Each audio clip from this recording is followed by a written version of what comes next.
На этот раз я расскажу сразу две легенды. Из всех городских легенд куда более печально современное предание о босоногой девушке.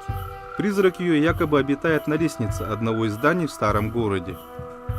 Вот что о ней рассказывают. Девушка вышла замуж за нового русского и жила с ним в коттедже на Сергелякском шоссе.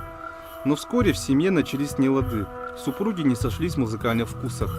Молодая жена любила рок, а ее супруг обожал попсу. После очередной ссоры по поводу высокого искусства, девушка босиком выбралась из окна коттеджа и бросилась, куда глаза глядят. Стояла белая ночь. Опомнилась она только оказавшись в старом городе.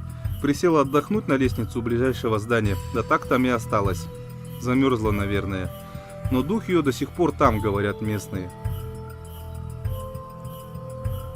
А вот и другая история. Коренные жители Якутска верят в абага, злых духов, которые вмешиваются в жизнь людей.